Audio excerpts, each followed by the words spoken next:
crafters, I'm JanB and I'm an independent Stampin' Up demonstrator. Today I'm going to show you how I made this card. I'm going to be keeping this bit as the same, but I'm changing the actual layout. The reason is because I wanted to use a lighter green. I wanted to use a granny apple green instead of the call me clover, but I found that I didn't have any ribbon to go with that, so I was just going to use red ribbon. And then I forgot to put the red ribbon on before I did this, before I attached all this onto it. So I used some cardstock, and then I found that just having red on there, it was too much, it didn't look right. So I've used the granny apple green cardstock. So this is what I'm going to be doing, the layout that I'm going to be showing you. As I say, that's not changing apart from the rhinestones. They're going to be coming down here this time. But this is what I was requested if I would demonstrate how I did it.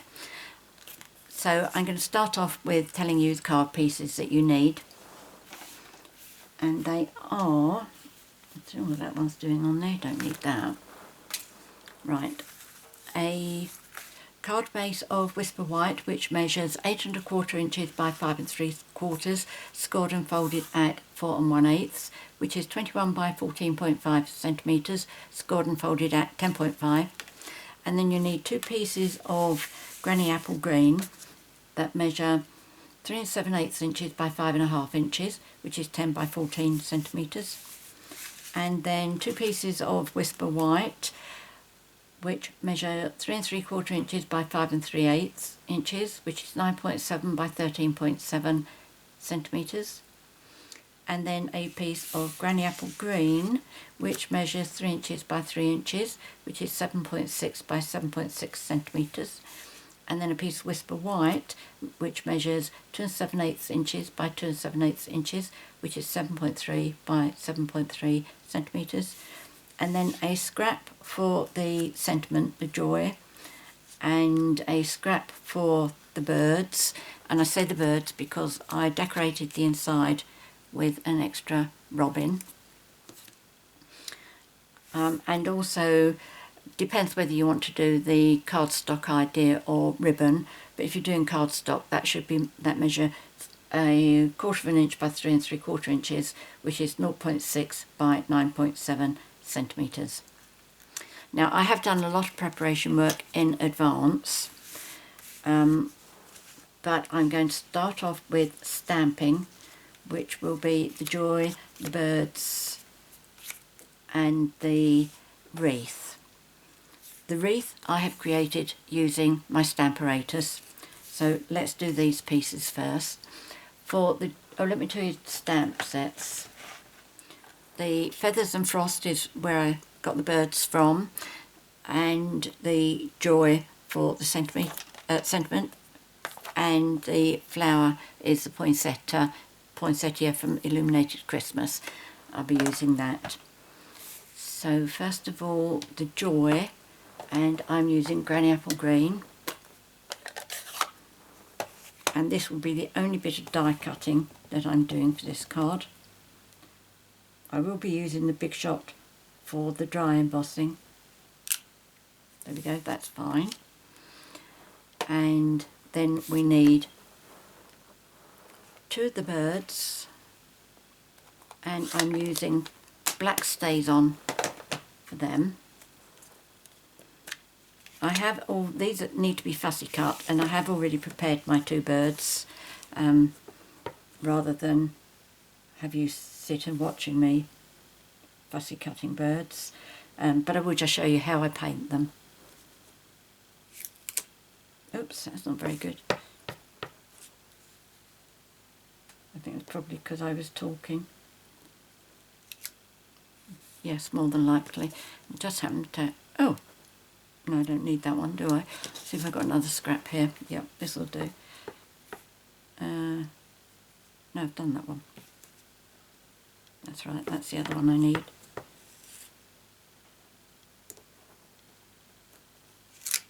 There we go. So leave those there. Now we get on to the exciting bit, which is the wreath with the Stamparatus. Let's just move those out of the way. and that one. Right, and I've already got this set up.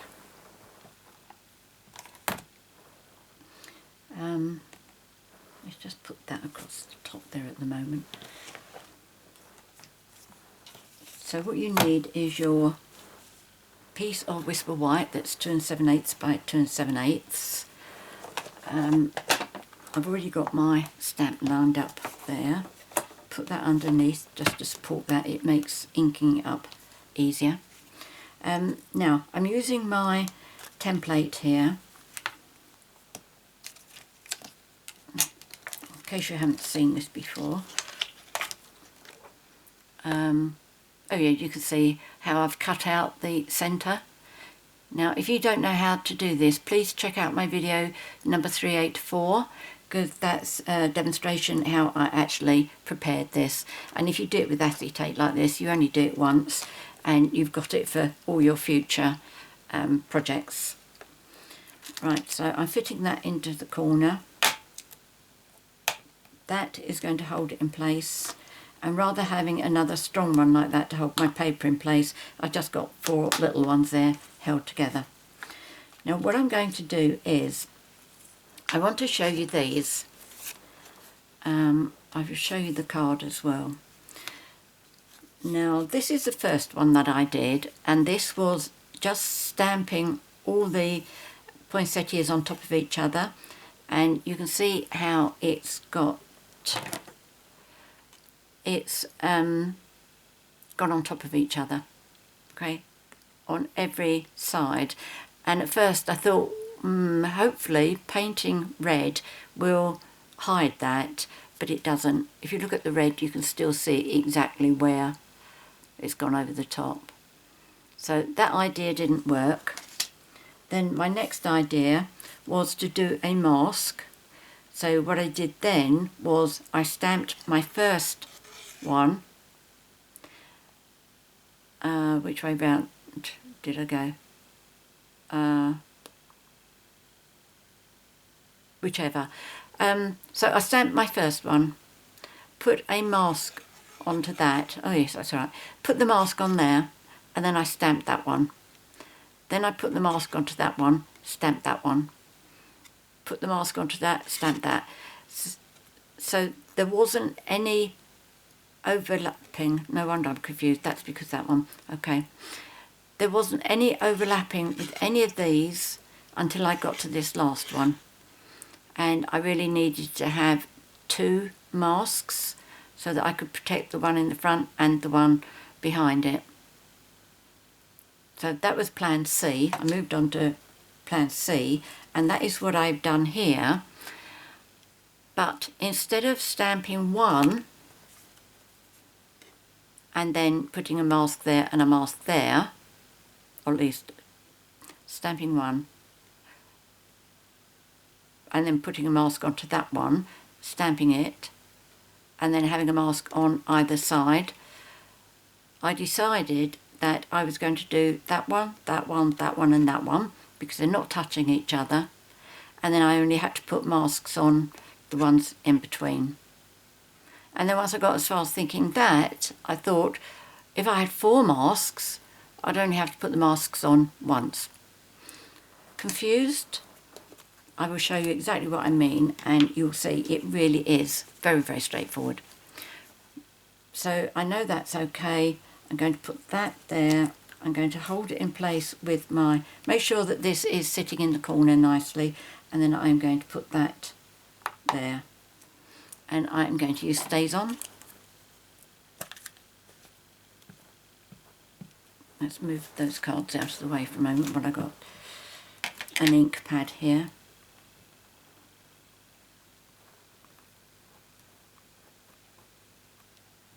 Okay, 1. Now I'm going to move this round twice. As this is a square, you're looking at this as a square, not as a diamond. If I move it round that way, so it's still a square from where you can see it.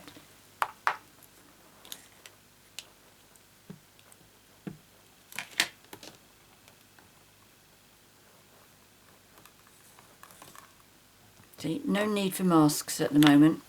Now I'm moving it round twice again, so it's still showing as a square from where you are.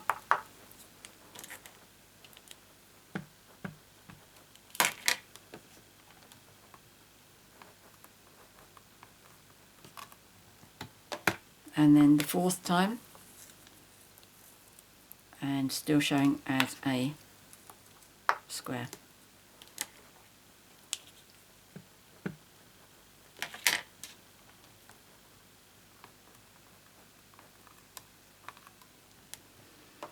Okay, now we need to start going in to do the diamonds. So what you need to do is really depending on how many masks you cut yourself, and you need a minimum of 2. So if you've got 2, you cover these 2 up.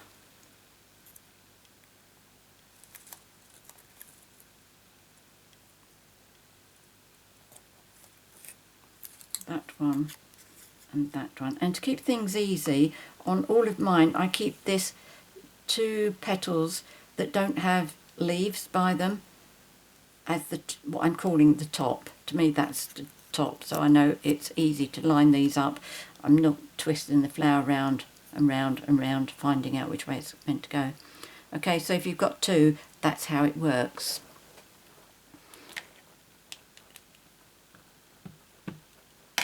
So ink that, stamp that down.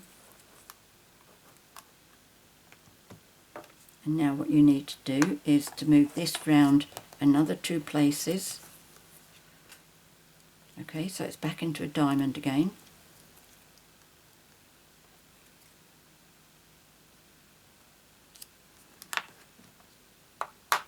Now if you had 4, you wouldn't have to worry about moving that one. Okay, but assuming you've only got 2, you move that, cover that one, ink, and stamp.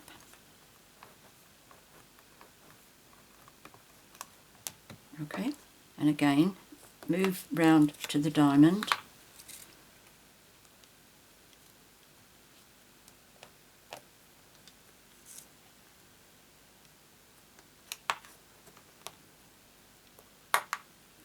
so you're now going to move that one to bring it round there. But if you had 4, you wouldn't need to do that. And this really, I think, comes down to the level of your patience. If you've got patience to cut out 4 of these, your rewards are great. Okay, so if you've got 4, it would be like this.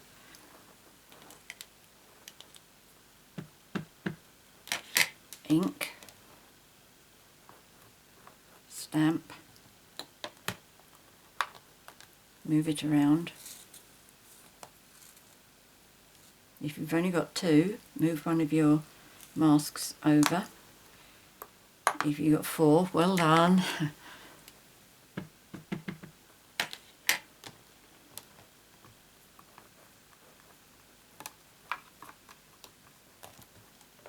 And there we go.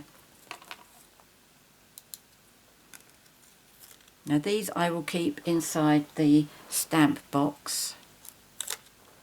And now you see nothing is overlapping. It looks as if you've got poinsettias on top of other poinsettias. Okay, so you've got 4 on the straight sides showing all, and the ones at the diamonds, some of it is covered up. But so easy, so very, very easy. And I forgot to bring my baby wipes over, did I? Yep, I did. Okay, well, I can't close that, or at least I don't want to close it at the moment, so just move it like that, and we will pop it there. I think that will be safe. Cover up my ink, and that. Right, now I have got one of these already prepared, but I want to explain to you how I do my colouring. Any yellow will do. I'm using Pineapple Punch, and I'm using Real Red and Granny Apple Green. So I do my yellows first, and what I'm going to do is I'm going to do 3 flowers, I think, or maybe just 2. Okay, so first of all, the centres. This is the way that I've found it easiest and less likely for me to make a mistake. I did find that I was getting a little bit confused what were leaves and what were petals. So after I did the yellow, I went onto my Real Red, and the first thing I did was I went all around the edges of the, I assume that's pollen in there, isn't it?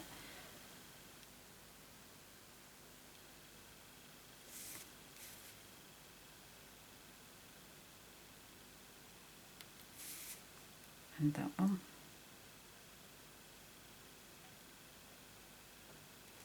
There are some pieces where it's going to be your decision whether you're classing it as part of the red or part of the green.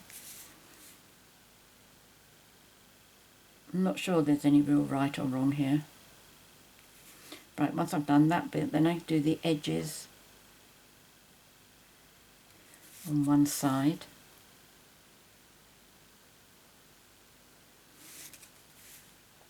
I don't go for any kind of shading on this.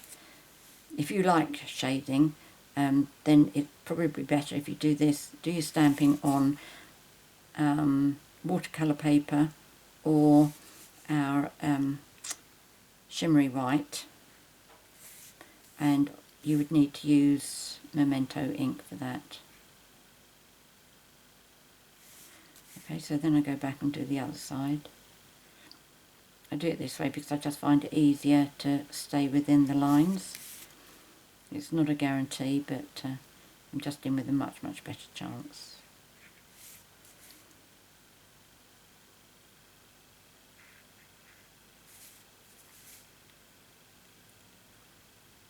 As I say, I will just go and do one more flower that's next to this one. Okay, right, now I'm having to watch out where the leaves are and where the petals are.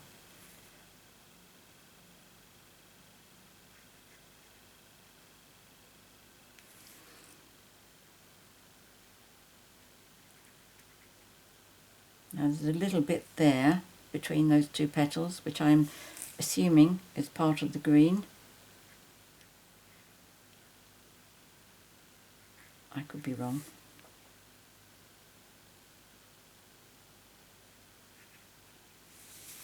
There's another bit there in between the petals. Again, I'm saying that it's going to be green. It's certainly green on my cards.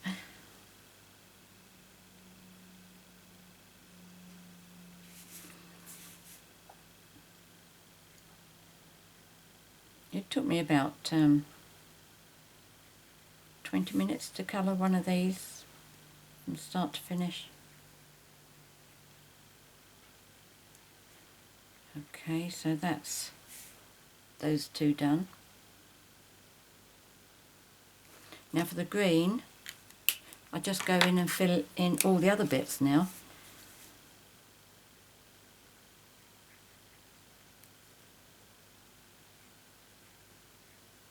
You just got to remember, I haven't done the one next door.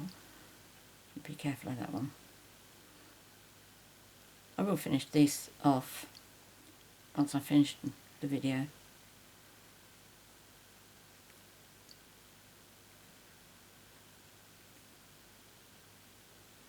Now I'm assuming everything in there is meant to be green, and everything there. The thing is, by the time I finished colouring it all in, it all looks correct. Unless, of course, you give the card to a Poinsettia expert. And they may say, oops, no. So there we go. And you just keep on colouring around like that. Okay, and then once you've done that, you finish up with something that looks like this. This is the one I've done for the card here. This one I've also gone over with Wink of Stella, which makes so much difference. This card here I didn't go over with Wink of Stella, and I thought I'd do it, leave one undone so that you can see the difference in the looks, but I will be doing the one that's on my left hand side after the video because I just love this. Right, so there's that. Don't need that. I'm just going to colour one bird to show you what I do with that, and move those out of the way, and I use Crumb Cake, and I'm using Poppy Parade. I decided I wasn't too happy with the robin part being the real red. I just thought that it was a bit too blood-like, actually, if I'm honest.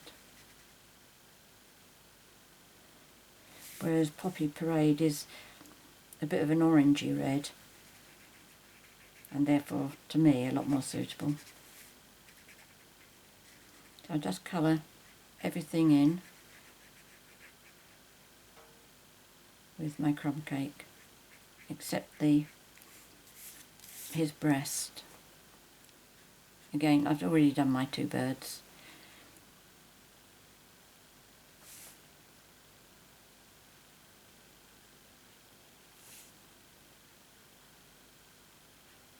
There we go.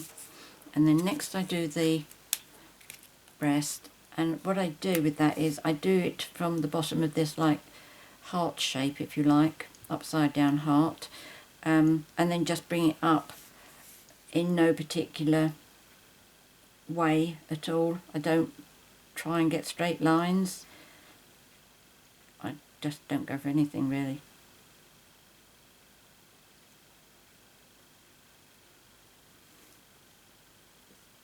As long as the colour looks even, then I'm happy. There we go, that'll be fine. Now with this, I don't want such a dark colour like this, so I'm going to try and go over this with just once.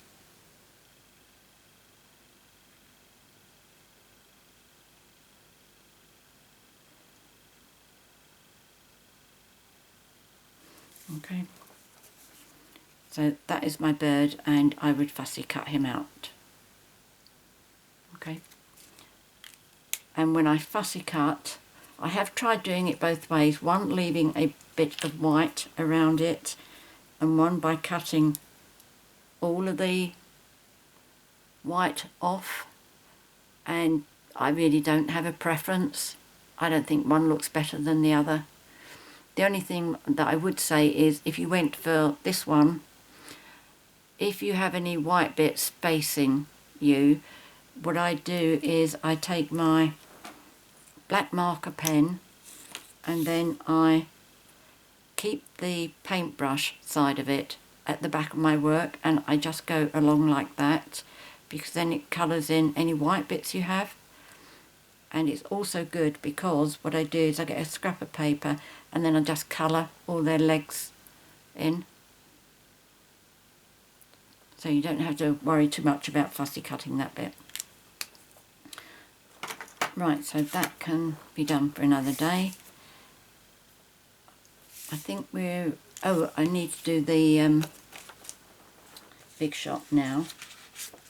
And the two things I need to do on that is I need to die cut that, and for that I'm using the smallest stitched shape framelit circle die. That fits that beautifully. And then for this I am going to be using the dynamic tufted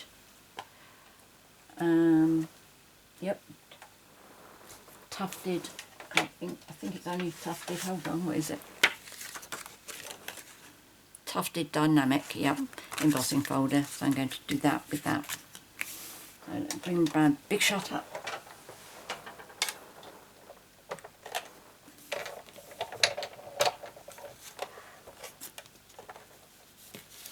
There we go.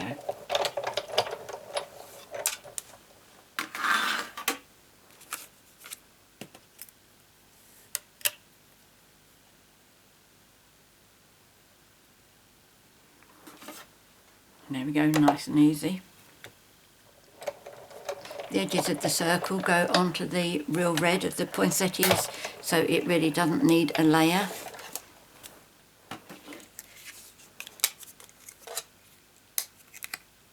Okay, so that's that. And for the, well, it's supposed to be dry embossing. It's what's known as dry embossing, but it's you need to spray your cardstock first because it's dynamic and it is so very, very thick. If you haven't seen these before, you can see how thick that is, and the impression that you get from it is absolutely staggering. But what you need to do is just take some water in a spray and do once on the front, once on the back. Don't drown it or soak it, just enough to, because it does such a good impression, when it stretches the fibres they are less likely to actually crack and break if you've moistened your paper first. Having said that, a lot of people I see don't worry about spraying theirs. I think I got that. I kept missing that. And they seem to, they don't seem to have any problems with it. But I don't want to take a chance with my cardstock and then find that my big shop doesn't like it if I don't spray it. Right. One of the things I like about this die is there's a straight line going across there. So easy to line up. Right, now my sandwich on here is just the big shot platform, the die, and you should put your die so your fold goes through the machine first, one cutting mat, and then just crank it through.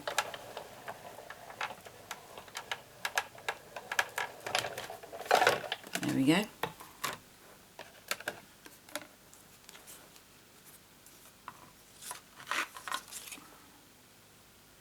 Isn't that stunning?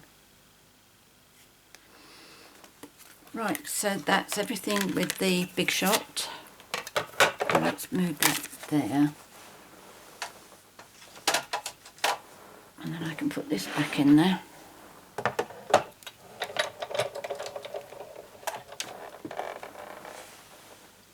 So I think all I need to do now is to put my card together. So first of all, the inside.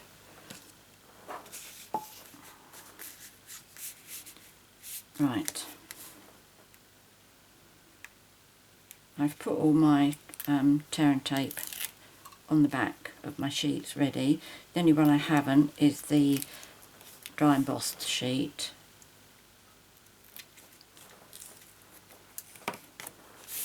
Right, let's do it around this way.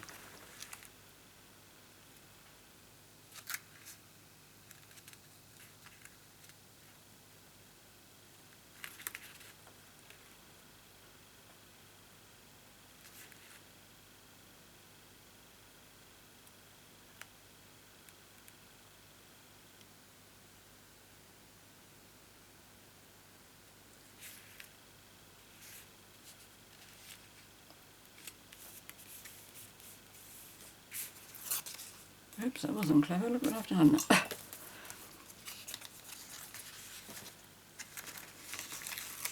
Oh, that one's all right.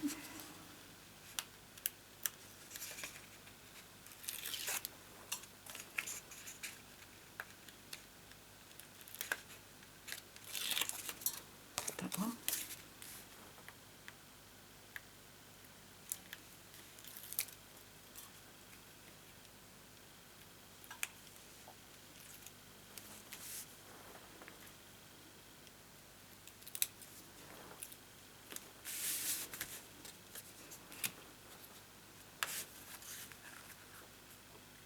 will be putting all the measurements and all the products that I've used in the box below the video.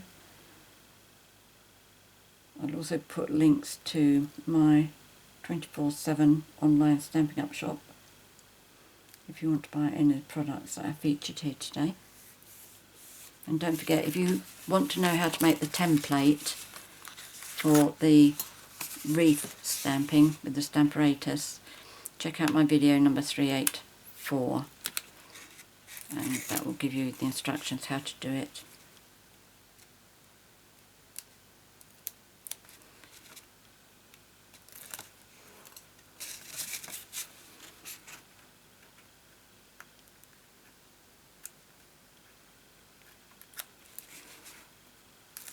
In the next few days I'll be getting organised to send out the new spring summer catalogues and the celebration catalogues. So if you're a customer with me and shopped with me for the last 6 months, I will automatically send you one. If you're not a customer of mine and you don't already have a Stampin' Up demonstrator, you'd like me to send you one, please email me your details to JanB@janbcards.com and I'll be happy to send them to you. Right, now when I stick my bird in there, I just ground him a bit so he doesn't look as if he's floating, and for this I'm using Sahara sand, just so he's standing on something. Okay. And then on the front of the card, right, obviously this one doesn't have any tear and tape on it.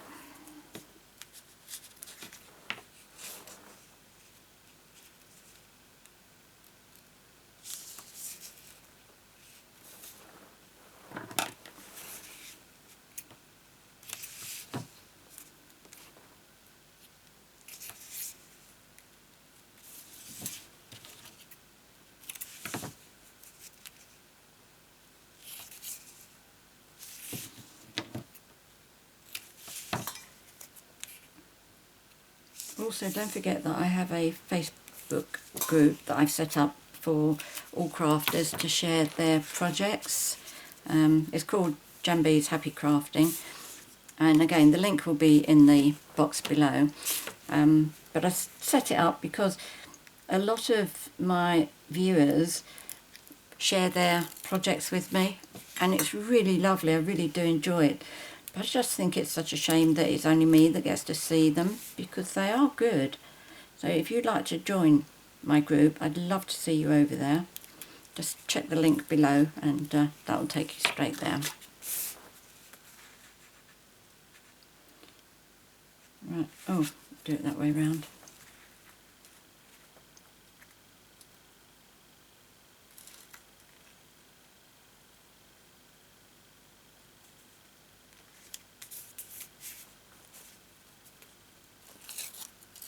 Done it again.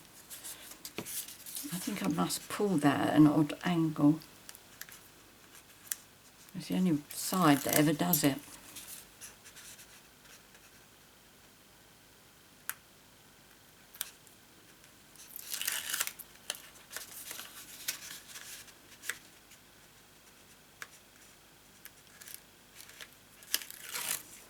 There we go. And then this one goes onto the actual card.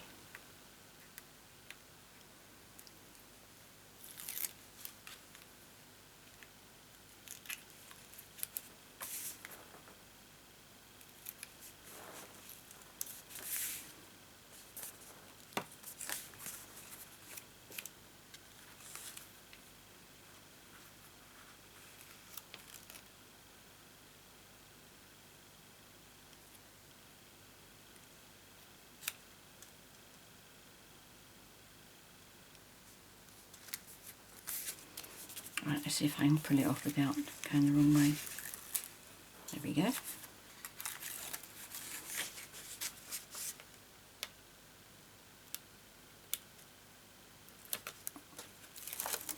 Right, okay. So what I'm going to do is going to adhere this one on here. So this is just a little bit of Tombow.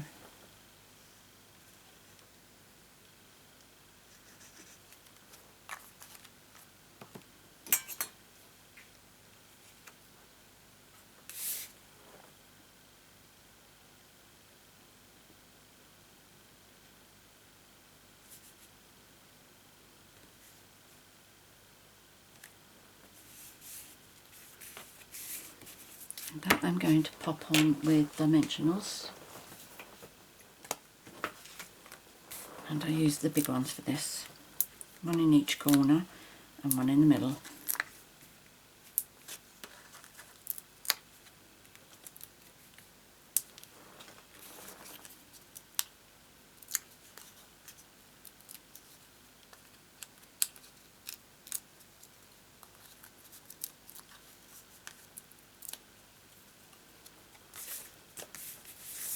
Right. Doesn't really matter which way up it goes, as long as it's straight.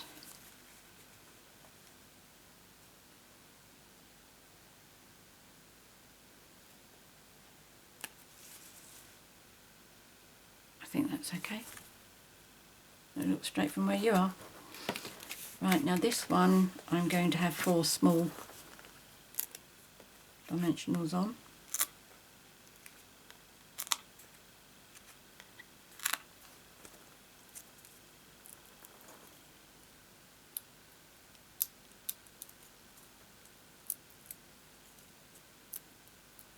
I'm going to just pop that into the centre.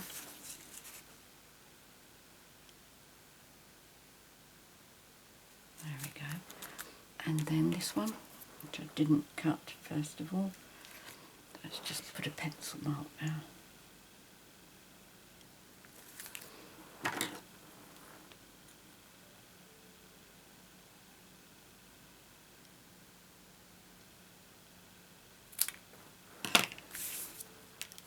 Tombow again.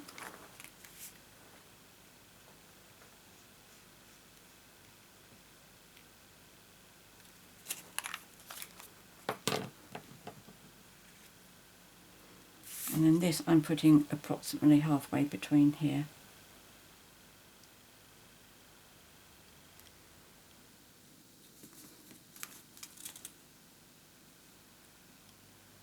That looks straight. She says very surprised.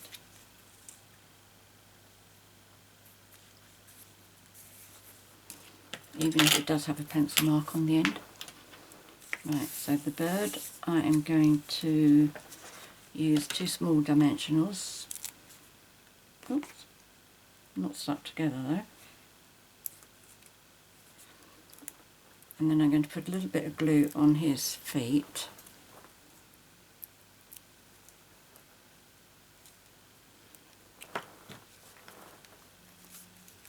Because they're going to be resting on the joy, which is already up on dimensionals.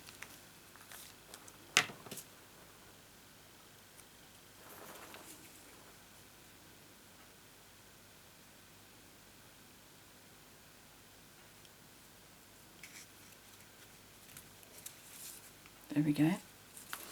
And for this one, I'm going to put this in the centre. Let's just line this up. Where, how far down can you see?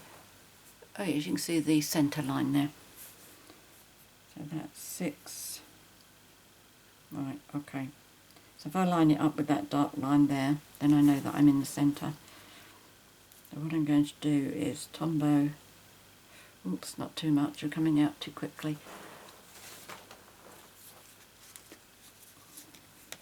Wipe a little bit off of that one. This is like osmosis. No, I can't use you like that. Come on, don't be silly. Right.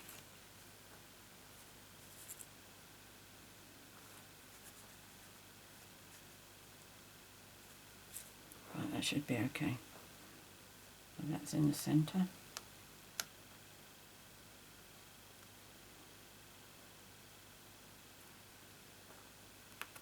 press down. Now I just want my rhinestones, which I know that I got out.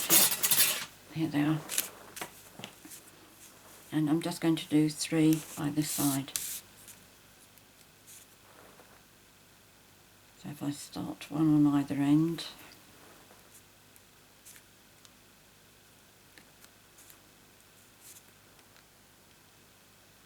one near there,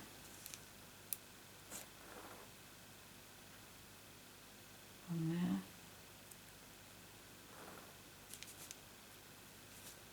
then one in the centre,